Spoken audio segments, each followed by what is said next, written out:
नमस्कार, आदाब, सत श्री अकाल, जय भीम, जोहार। मेरा नाम है नवीन कुमार। प्रधानमंत्री को बनारस में डमरू क्यों बजाना पड़ा? प्रधानमंत्री को बनारस में पप्पू की चाय दुकान पर क्यों रुकना पड़ा? प्रधानमंत्री को काशी विश्वनाथ की गलियों में क्यों भटकना पड़ा? प्रधानमंत्री को औरतों से क्यों कहना पड़ा कि मैंने आपका नमक खाया है? क्या प्रधानमंत्री किसी पाप का प्रायश्चित करना चाहते हैं, या फिर उनके दिल में पूर्वांचल की जमीन खिसकने का डर बैठ गया है? कुछ तो है जिसने नरेंद्र मोदी को यूक्रेन में बिलखते हुए बच्चों को छोड़कर बनारस के घाट पर बैठने पर मजबूर कर दिया है। उनके हाथों में डमरू थमा दिया, उन्हें बेचैन कर दिया। शिव का डमरू कहीं किसी तांडव का संकेत तो नहीं दे रहा है? देश इस वक्त विकास और विनाश के अभूतपूर्व सवालों के बीच खड़ा है। भारत का लोकतंत्र भी ठीक इन्हीं दो मुद्दों के बीच विकल्प मांग रहा है। मोदी से आगे का रास्ता तलाश रहा है, क्योंकि देश समझ गया है कि मोदी के पास किसी भी समस्या का समाधान नहीं है। न बेरोजगारी का, न महंगाई का, न अराजकता का, न राष्ट्रीय सुरक्षा का, न अंतर्राष्ट्रीय मुद्दों का। देश समझ गया है कि मोदी को तिकड़मों के अलावा कुछ नहीं आता, और तिकड़में भी बहुत फूहड़ किस्म की।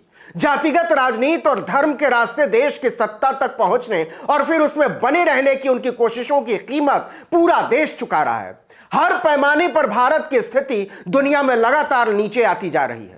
बनारस में जिस तरह से सैकड़ों मंदिरों को तोड़ा गया है, उसने मोदी की छवि नादिर शाह की बना दी है, जिन पर हिंदुओं को यकीन करने के लिए बहुत कोशिश करनी पड़ रही है। काशी विश्वनाथ कॉरिडोर के नाम पर उन्होंने जो आध्यात्मिक मॉल बनाया है, उसका काशी की आध्यात्मिक चेतना से कोई लेना देना नहीं है। इस मॉल की वजह से हजारों लोगों की रोजी रोटी मारी गई है। बनारस के विनाश में ही विकास को खोजने की जो बाइनरी रचने की उन्होंने कोशिश की, उसने उन्हें बहुत बेचारा बना दिया है। दरअसल ये रोजगार, आजीविका और काशी के लोगों के उन छोटे छोटे सपनों का विनाश है, जिन्हें पूरा करने की जिम्मेदारी वो पूरी आस्था के साथ बाबा विश्वनाथ पर छोड़ देते थे। यह अनायास नहीं है कि हर हर मोदी, घर घर मोदी का नारा बनारस से संपूर्ण तरीके से गायब हो चुका है। भाजपा के समर्थक मुंह चुराते घूम रहे हैं। उनके पास किसी सवाल का कोई जवाब नहीं है। मोदी के पास हर समस्या का एक ही उपाय है, देश बेचना।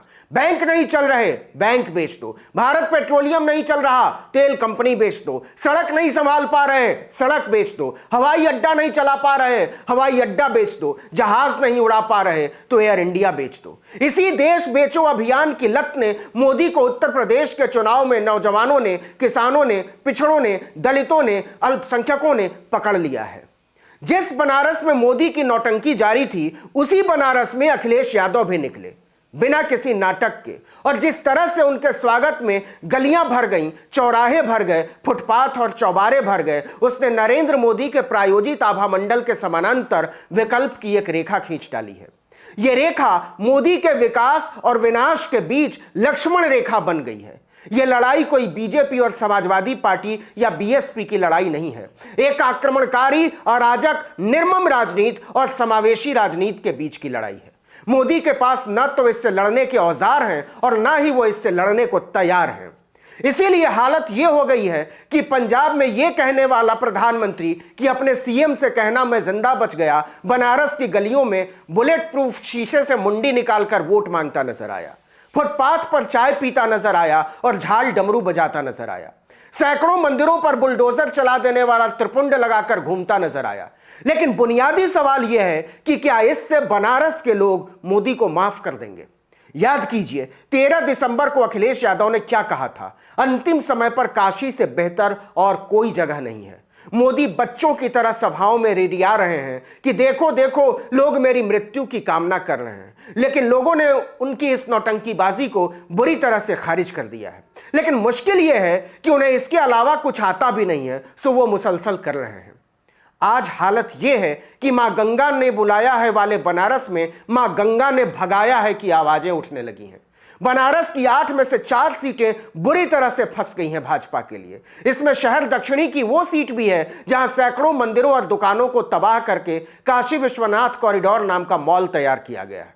देश का सबसे ताकतवर आदमी बनारस के बाशिंदों की बुनियादी दिक्कतों को भूलकर हवा में पतंग उड़ाता रहा।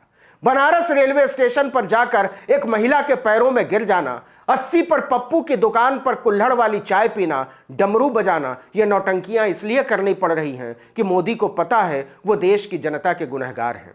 लेकिन बनारस की जनता के गुनहगार वो इसलिए ज्यादा हैं कि यहीं के लोगों ने उन्हें इस गुनाह की मसीहाई की ताकत दी।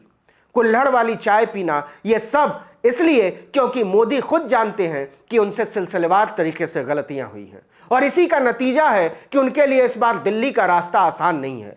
सौमित्र रॉय लिखते हैं कि शिव का डमरू 14 तरह की ध्वनियां निकालता है और हर ध्वनि के पीछे एक मंत्र गूंजता है। यह मंत्र एक लय में सृष्टि के विकास और विनाश दोनों को आमंत्रित कर सकते हैं। तो प्रधानमंत्री किसे बुलावा देना चाहते थे?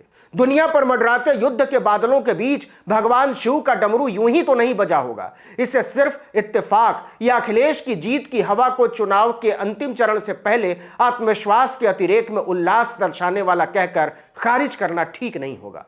तो फिर इस घटना के पीछे विधाता क्या कुछ कहना चाहता है? लोग चीख चिल्ला भले लेते हैं, लेकिन हकीकत में वो दंगा फसाद से ऊब चुके हैं। मोदी के पास शमशान कब्रिस्तान के आगे की सोच ही नहीं है। जो लोग आज से 5 साल पहले मोदी की आलोचना पर लोगों को पीट देते थे, अब वही उनके भाषणों का मजाक उड़ाने लगे हैं। उसी बनारस में मोदी के प्यादों के सामने रोजगार दो के नारे गूंज उठे। उसी बनारस में गंगा निर्मलीकरण योजना की पोल पट्टी खुल चुकी है। उसी बनारस में छात्रों ने गोदी मीडिया गो बैक के नारे लगाए। मोदी समझ रहे हैं कि चीजें उनके हाथ से निकल चुकी हैं। वो सिर्फ चेहरे बदल सकते हैं, लेकिन उन्होंने यही करके 7.5 साल खींच भी दिया है। अब उनके पत्ते खत्म हो चुके हैं। मोदी जानते हैं कि उन्होंने देश को यह यकीन दिलाने में बहुत देर कर दी है कि उनके पास किसी मुश्किल का समाधान भी है। सच तो यह है कि बहुत सारे लोग मोदी से समाधान की उम्मीद करने की बजाय उन्हें ही देश के लिए समस्या मानने लगे हैं। इससे पहले इतनी जल्दी देश के किसी भी प्रधानमंत्री के साथ ऐसा नहीं हुआ। कोट से लंगोट पर आते जा रहे देश के लोग मोदी को 8,000 करोड़ के उड़न खटोले में कब तक उड़ाते रहेंगे?